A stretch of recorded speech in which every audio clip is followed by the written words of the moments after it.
అన్ని ప్రార్థనల కంటే శక్తివంతమైన ప్రార్థన ఏంటంటే ఉపవాసం ఉండి ప్రార్థన చేయడం. ఉపవాసం ఉండవండి కడుపు మార్చుకుంటున్నాం.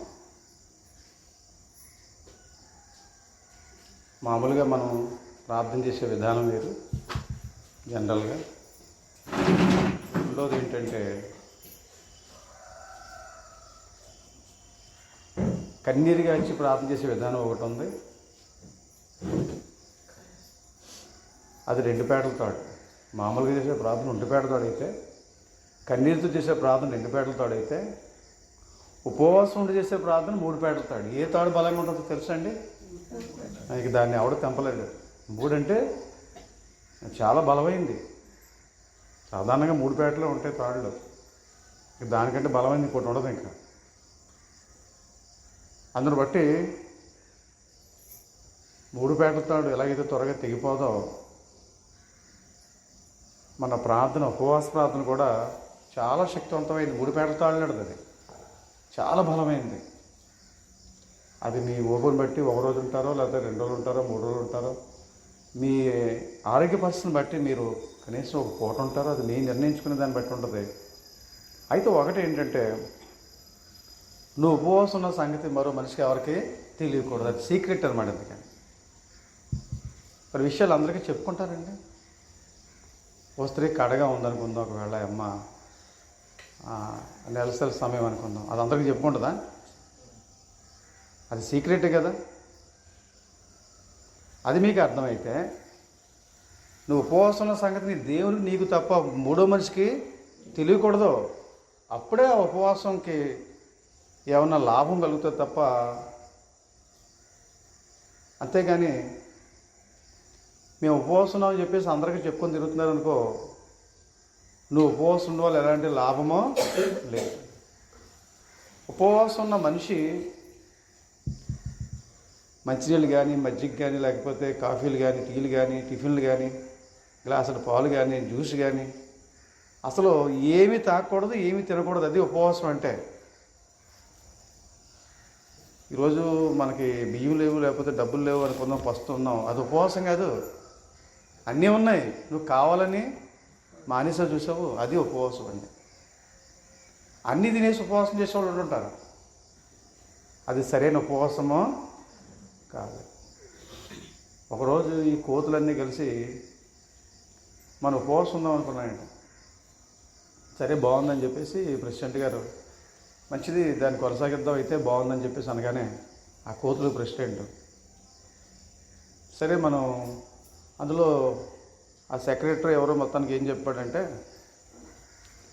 మరి మనం ఉపవాసం ఉన్నప్పుడు 3 రోజులు ఉపవాసం ఉందనుకుంటున్నాం కదా, ఈ 3 రోజులు కూడా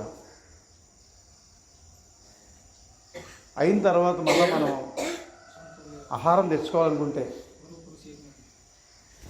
ఆహారం తెచ్చుకుందాం అనుకుంటే మనకు ఓపిక చాలదో, ఓ పని చేద్దాం, ఆహారం దగ్గర పెట్టుకుందాం అని చెప్పేసి ముందు అరటిగెలు తెచ్చుకుందాం అని చెప్పేసి అనుకున్నాయి. అరటిగెలలో అప్పటికి ముగ్గుతో లేదు, మొగ్గేసుకుందాం అని చెప్పేసి కూడా మొగ్గేసి అరటిపళ్ళు రెడీ చేసి ఉంచుకుందాం అని చెప్పేసి అనుకున్నాయి. ఆ ప్రెసిడెంట్ గారు, ఆ సెక్రటరీ గారు, ఆ ట్రెజరర్ గారు, వాళ్ళందరూ కూడా అదే మాట్లాడారట వాళ్ళ సంఘానికి. బాగుందని చెప్పిన తర్వాత ఇంకొక ఆలోచన ఏం చేశారంటే, అందులో మరొకటికి ఆలోచన ఏమొచ్చిందంటే, ఈ అరటిపళ్ళు ఏదో తెచ్చుకున్నాం, అవి మొక్క పెట్టాం, ఆ రోజు ఆ 3వ రోజున మనం తీయాలంటే మనకి బలం చాలదా తొక్కలు తీయడానికి, తొక్కలు తీసేసుకుందామని చెప్పిందటండి. సరే ఇది కూడా బాగుంది, తొక్కలు కూడా తీసేసుకుందాం అని చెప్పేసి అన్ని తొక్కలు తీసేసేయండి. అందులో మరొక కోత ఏముందంటే, అందులో ప్రెసిడెంట్ గారు ఇంక డైరెక్ట్గా ఏం చెప్పిందంటే, అప్పుడు మళ్ళీ మనం ఆ నోట్లో పెట్టుకోవడానికి కూడా మన చెయ్యికి ఓపిక ఉంటుందో ఉండదో చాలా పోవచ్చు. ఒకవేళ అది నోట్లో పెట్టుకొని, అరటిపళ్ళు నోట్లో పెట్టుకుని ఉపవాసం ఉందామని అనుకున్నాయండి. అదే తీర్మానం. నోట్లో పెట్టుకుని అరటిపళ్ళు ఏమైపోద్ది, చక్కగా జారిపోతుంది. ఇంకా అదేం ఉపవాసం అండి అది. అందును బట్టి ఉపవాసం అంటే అన్నపానాలకి దూరంగా ఉండడం. ఉపవాస ప్రార్థన ఇచ్చిన ప్రార్థన ఇంకోటి లేదండి. క్రైస్తవులు ఉపవాసంలో ప్రార్థన చేయాలి. ఈ విషయాన్ని మన గ్రంథంలో కొంచెం చదువుదాం. మార్కు సువార్త 9వ అధ్యాయంలో 14 వచనం మనం చదవాలి. మార్క్స్ వార్త 9:14 మనం చదవాలి. నేను 17వ వచనం నుంచి చదువుతున్నాను చూడండి. జనసమూహంలో ఒకడు బోధకుడా, మోగాత్మ పట్టిన నా కుమారుని యొద్దకు తీసుకొని వచ్చేతని. మోగాత్మ పట్టిందంట. మోగాత్మ అంటే మోగోడు అంటే అర్థం ఏంటి? మాట్లాడలేడు, అంతే కదండి. మోగోడు అంటే మాట్లాడలేడు. ఈ దెయ్యం పట్టినోడు మాట్లాడలేడు అనమాట. మోగాత్మ పట్టిన వాడు ఒకడిని, నా కుమారుణ్ణి నీ ఎదుగు తీసుకుని వచ్చాము, అది ఎక్కడ వాడిని పట్టునో అక్కడ వాడిని పడద్రోయను. అది పట్టుకుందంటే మనిషిని ఏం చేస్తుందటండి? పడద్రోస్తుందా. అప్పుడు వాడు నురుగు కార్చుకొని పండ్లు కొరుక్కొని మూర్ఛరోగం వచ్చేస్తుంది, ఫిట్స్ వచ్చేస్తుంది. ఏమండి, ఆ దెయ్యం పట్టిన వెంటనే వాడు పడిపోతున్నాడు, నురుగు కారుస్తున్నాడు, పండ్లు కొరుక్కుంటున్నాడు, మూర్ఛిల్లిపోతున్నాడు, ఫిట్స్ వచ్చేస్తుంది. దాన్ని వెళ్ళగొట్టుడని నీ శిష్యులను అడిగితను కానీ అది వారి చేత కాలేదని ఆయనతో చెప్పాను. అంటే ఈ నా కుమారుని నీ శిష్యుల దగ్గర తీసుకొచ్చాను, వారు నీ శిష్యులే కదా, కానీ వారి వల్ల ఏమీ కాలేదంటే వారు ఏమీ నా కుమారుణ్ణి బాగు చేయలేకపోయారు అని చెప్పేసి ఆ తండ్రి తన కుమారుడి గురించి యేసు ప్రభుతో మాట్లాడాడు. మాట్లాడిన తర్వాత 19వ వచనం చూస్తే, అందుకు ఆయన, విశ్వాసమైన తరం వాళ్ళరా, నేను ఎంతకాలం మీతో నుందును, ఎంతవరకు మిమ్మల్ని సహింతును, వారిని ఎద్దకు తీసుకొని రండి అని వారితో చెప్పగా వారు ఆయన వద్దకు వారిని తీసుకుని వచ్చారు. సరే, మీ అబ్బాయిని ఎలా తీసుకురండి అని చెప్పగానే యేసు ప్రభు దగ్గరికి ఆ తండ్రి ఆ కొడుకుని ఏం చేశాడు? తీసుకొచ్చాడు. వారు ఆయన వద్దకు వారిని తీసుకుని వచ్చి దెయ్యము ఆయనను చూడగానే, ఎవరిని చూడగానే? యేసు ప్రభుని చూడగానే వాడిని విలవిల్లాడించను. ఎవరిని? ఆ దెయ్యం పట్టిన ఉన్న కుర్రోడిని. గనుక వాడు నేలపడి నురుగు కార్చుకొనుచు పొరలాడుచుండెను. అప్పుడు ఆయన, ఇది వీనికి సంభవించి ఎంతకాలం అయిందని వాని తండ్రిని అడుగుగా, అతడు బాల్యం నుండియే, ఈ జబ్బు ఎప్పటి నుంచి ఉందండి కుర్రోడికి? బాల్యం నుండి ఉందంట. అది వాని నాశనము చేయవాలని తరచుగా అగ్నిలోను నీళ్ళలోనూ పాత్రను. ఇంకా ఈ జబ్బు ఎలాంటిదో చూడండి, దెయ్యం ఎలాంటిదో చూడండి, అగ్నిలో పడేస్తుంది, ఇంకెక్కడ నీళ్ళలో కూడా పడేస్తుందట. ఈ దెయ్యం పట్టినప్పుడు అగ్నిలో పడిపోతాడు, నీళ్ళలో పడిపోతాడు.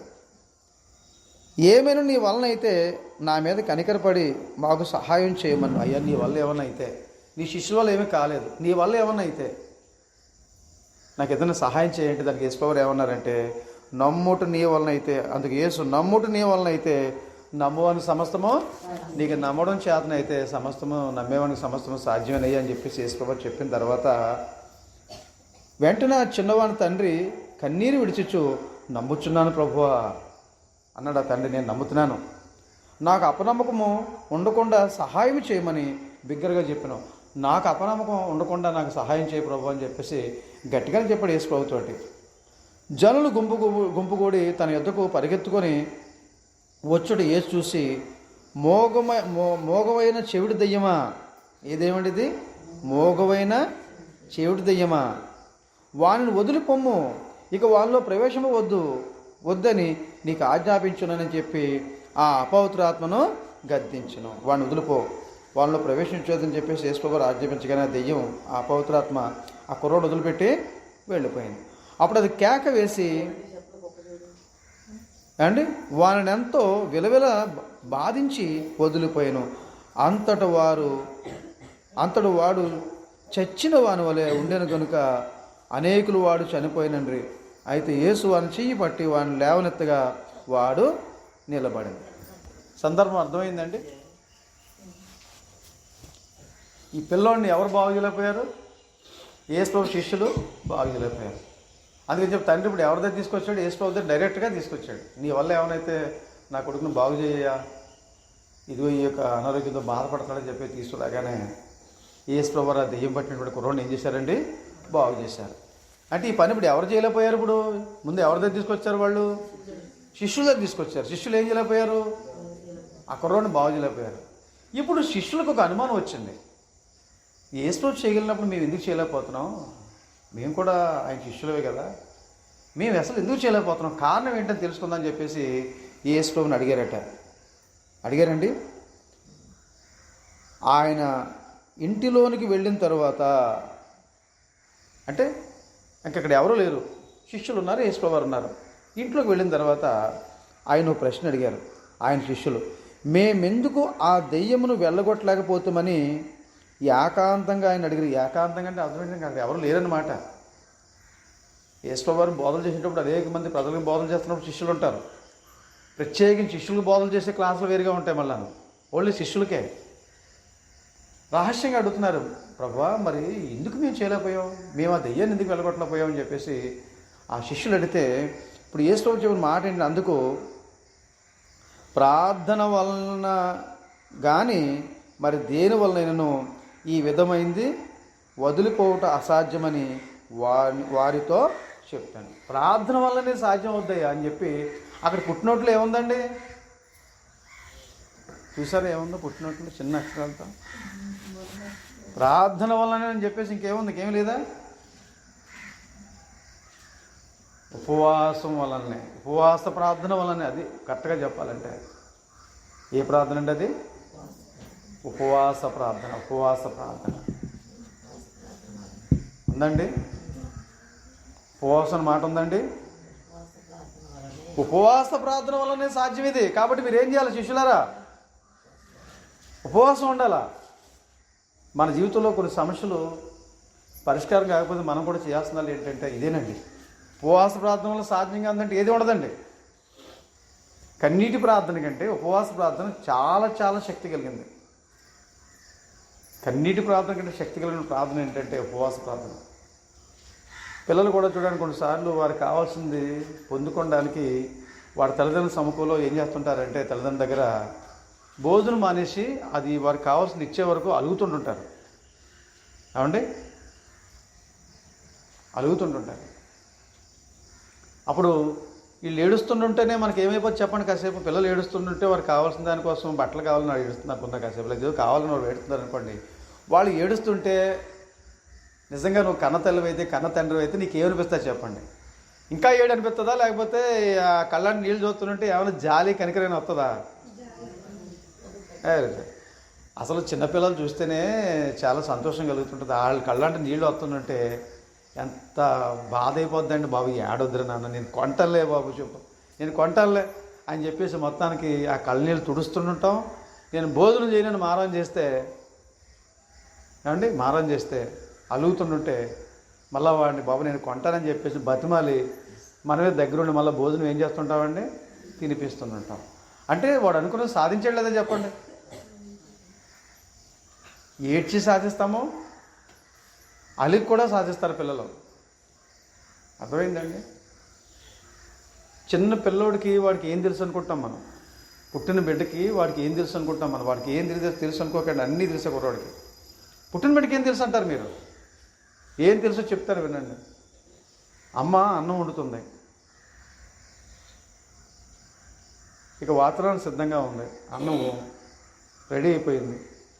ఆ సమయంలో ఈ కుర్రోడికి ఏం ఆలోచన వచ్చిందంటే వాడికి ఆకలేస్తుంది ఏంటో వాళ్ళ అమ్మని రప్పించుకుందామని ఆలోచన చేస్తున్నాడు. అక్కడ అమ్మ అక్కడ ఉంది, మా పిల్లోడు అక్కడ కింద అక్కడ పడుకు పెట్టింది. ఇప్పుడు వాళ్ళ అమ్మని రప్పించుకోవాలని ఆలోచన చేస్తున్నాడు. రప్పించగలడా, రప్పించుకోలేడా? రప్పించుకోవడానికి ఏం చేస్తాడంటే వాళ్ళ అమ్మ రావాలంటే ఏడవాల. నోట్లో మాటలు లేవు, అమ్మ రా అని పిలవలేడు, మాటలు రావు. ఆ పిల్లోడికి వచ్చిందల్లా ఒకటే చెప్పండి, ఏడుపే. ఏడుస్తాడు. ఏడ్చినా సరే ఆడు అలాగే ఏడుస్తాడులే అని చెప్పేసి అమ్మ ఇంకా వంట వండుతూ ఉంది. ఆహా నువ్వు రావని చెప్పేసి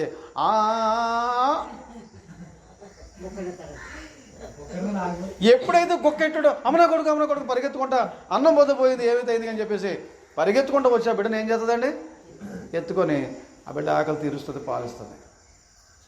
అంటే ఆ బిడ్డకి తెలుసనమాట వాళ్ళ అమ్మని ఎలా రప్పించుకోవాలో. మన తండ్రి దగ్గర నుంచి మన సహాయం ఎలా పొందాలో మనకు తెలియట్లేదు. అందుకని కన్నీరు కాచి ప్రార్థన చేయడం చేత కావట్లేదు మనకి. కన్నీరు కాచి ప్రార్థన చేయాలండి. మగవాళ్ళు కూడా కన్నీరు కాచి ప్రార్థన చేయాలా, ఆడవాళ్ళు కన్నీరు కాచి ప్రార్థన చేయాలా. ఇక దాన్ని మించినటువంటి గొప్ప ప్రార్థన ఏంటంటే ఉపవాసం ఉండి ప్రార్థన చేయాలండి. ఉపవాసం ఉండి ప్రార్థన చేస్తే ఏ కార్యమైనా జరుగుద్దండి. మరి కొంతమంది ఈ నాయకులు, ఈ రాజకీయ నాయకులు ఎవరో మొత్తానికి వాళ్ళందరూ కూడా వారు అనుకున్న కోరికలు నెరవేర్చబడడానికి వాళ్ళు ఏం చేస్తుంటారు చెప్పండి, నిరాహార దీక్ష చేస్తుంటారు. నిరాహార దీక్ష అంటే ఏంటి? మళ్ళాను భోజనం మానేస్తారు. మళ్ళీ చచ్చిపోతే అదో కేసే మనిషి చచ్చిపోతేనే. అందుకని చెప్పేసి వాళ్ళ కోరికలు కొన్ని కాకపోతే కొన్ని తీర్చడానికో మొత్తానికి కోరికలు తీర్చడానికో ఆ యంత్రాంగం, ఆ యాజమాన్యం అంతా ఏం చేద్దాండి, బయటికి అధికారులు అందరూ వస్తారయ్యా మీరు ఏదో తినండి, మీ కోరికలు మేము తీరుస్తామంటారు. అవునా కదా? కొన్నిసార్లు ఫ్యాక్టరీలో యజమానులు మీద సమ్మె చేస్తుంటారు, నిరాహార దీక్ష చేస్తుంటారు. అప్పుడు కూడా ఆ యాజమాన్యం సంబంధించినటువంటి ఆ అధికారులు వచ్చి, అయ్యా మీరు భోజనాలు చేయండి, మేము ఇదిగో మీరు 10 అడిగారు కదా, అందులో 5 ఇస్తావాలంటే 5 మాత్రమేమో ఇవ్వలేమని చెప్పేసి రాజీకి తీసుకొస్తారు. మొత్తానికి ఎంతో కొంత వచ్చింది కదని చెప్పేసి వాళ్ళు మళ్ళీ విరమించుకుంటారండి. ఇది మనకు అర్థమైతే భోజనం ఒక పూట మానేస్తే చచ్చిపోమండి. ఈరోజు మన కడుపుకు కూడా కొంత రెస్ట్ ఇవ్వమంటున్నారు. ఉపవాసం ఉంటే కడుపుకి రెస్ట్ ఇస్తే మన ఆరోగ్యాన్ని కూడా మంచిది అంటున్నారు డాక్టర్లు. ఒక పూట, ఒక రోజు అలా ఉపవాసం ఉండి దేవుని సందులో గడిపితే, ప్రార్థన చేస్తే, కన్నీరు కారిస్తే, అప్పుడు దేవుడు అనుకుంటాడు, నా కోసం, ఈ సమస్య కోసం నన్ను అడుగుతున్నాడు కదా, పాపం భోజనం కూడా మానేసి అడుగుతున్నాడు కదా అని చెప్పేసి దేవుడు కరిగిపోయి వెంటనే దేవుడు దిగొచ్చి నీకు సహాయమో చేస్తాడండి. ఇది మంచి సూత్రం. యేసుప్రభువుని శిష్యులు అడిగారు, నువ్వు దెయ్యాన్ని వెళ్ళగొట్టావు కదా, మేము ఎందుకు వెళ్ళగొట్టలేకపోయావంటే, మీరు వెళ్ళగొట్టగలరు, ఎందుకు వెళ్ళగొట్టలేకపోయారంటే ఇది ప్రార్థన వల్లనే అని చెప్పి పుట్టినోట్లు ఏం రాశాడంటే, ఉపవాస ప్రార్థన వల్లనే సాధ్యం తప్ప మరి దేనివల్ల సాధ్యం? మీరు కూడా ఉపవాసాలు ఉండండి, ప్రార్థన చేయండి, మీరు అనుకున్నది జరుగుతాయి, మీరు దెయ్యాలు వెళ్ళగొడతారు, మీరు అనుకున్న కార్యాలు జరుగుతాయి. కాబట్టి మనం కూడా ఈ ఉదయకాల సమయంలో నేర్చుకోవాల్సిన పాఠం ఏంటంటే, ఎన్ని సమస్యలు ఉన్నా సరే అన్ని సమస్యల పరిష్కారం ప్రార్థనేనండి. ఆ ప్రార్థనలో కన్నీటి ప్రార్థన కంటే ఉపవాస ప్రార్థన చాలా బలమైంది. మామూలుగా చేసే ప్రార్థన ఒంటి పెడతాడు, కన్నీటితో చేసే ప్రార్థన 2 పెడతాడు, ఉపవాసం ఉండి చేసే ప్రార్థన 3 పెడతాడు. ఇక 3 పెడతాడు వేస్తే చాలా బలంగా ఉంటుందండి. ఇలా మీరు ఉపవాసం ఉండి ప్రార్థన చేసి చూడండి. ఒక వారం చేశానండి, 2 వారాలు చేశానండి, 2 వారాలు 3 వారాలు కాదు, నీ జీవితంలో ఇది ఒక అలవాటైపోవాలా. మన జీవితంలో అది ఒక అలవాటైపోవాలండి ఉపవాసం ఉండడం అనేది. అవసరాల కోసం మాత్రం ఉపవాసం ఉండడం కాకుండా మన జీవితంలో అది ఒక భాగం అయిపోవాలా, అదొక అలవాటైపోవాలా. కాబట్టి ఉపవాసం ఉండి ప్రార్థన చేస్తే కొన్ని వారాలకి, కొన్ని రోజులకి దేవుడు ఏదో జవాబు తప్పకుండా ఇస్తాడండి. కానీ మీరు ఉపవాసం ఉన్న సంగతి ఎవరికి మాత్రం తెలియకూడదు. కొంతమంది ఉపవాసం ఉండి ముఖాలను వికారం చేసుకుంటారు. ఈవిడ ఒక రోజంతా ఉపవాసం ఉంది. ఆ ఉపవాసం ఆ రోజున మరి రోడ్డు మీద ఏదో తన పొలం మీద వెళుతుంది. పొద్దునుంచి ఏం తినలేదు, మధ్యాహ్నం ఏం తినలేదు. ఆ 4 టైంలో ఎవరికో కనిపించిందనమాట అమ్మ. కనిపించిన తర్వాత, ఈ అమ్మ నీ ముఖం అలా ఉంది, నీరసంగా కనపడుతున్నావు అంటే, ఇలా కనపడతానమాట. ఆవిడ కూడా మరి నీరసంగా ఉన్నా మాకు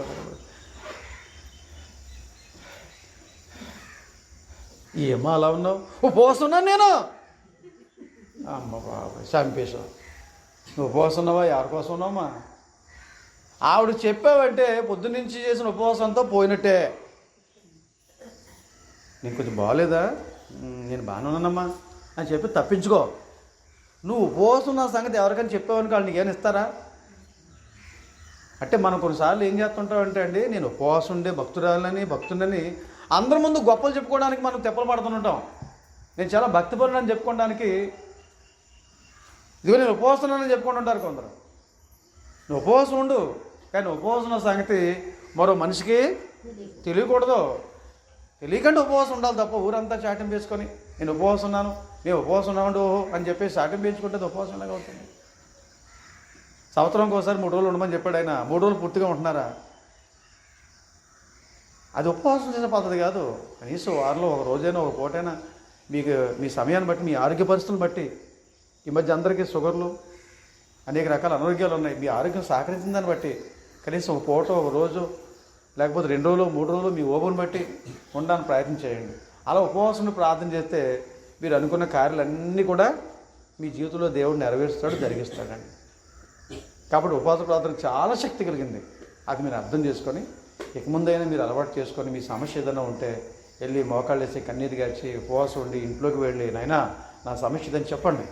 దేవుడు ఖచ్చితంగా కార్యం జరిగిస్తాడు. అనుమానించొద్దు, దేవుడిని అనుమానించొద్దు. దేవునికి అసాధ్యం ఏది కూడా లేదు. నమ్ముటి నీ వలన అయితే నమ్మవలన సమస్తము సాధ్యమే అని యేసువారే చెప్పారు కదా. మనం చదివేప్పుడు మనము మనకు అపనమ్మకం లేకుండా మనం ఉండేటట్లుగా దేవుణ్ణి మనం అడగాలి, ప్రార్థన చేసి అడగాలి. మళ్ళీ అపనమ్మకం ఉండకూడదు. కాబట్టి అలా మీరు అందరూ ఉపవాసం ఉండి ప్రార్థన చేసి దేవుని ద్వారా అద్భుతాలు, ఆశ్చర్యకాలను, గొప్ప మేళ్ళు మీరు పొందాలని ప్రభుపేట తెలిసి మాటలు నేను ముగిస్తున్నాను.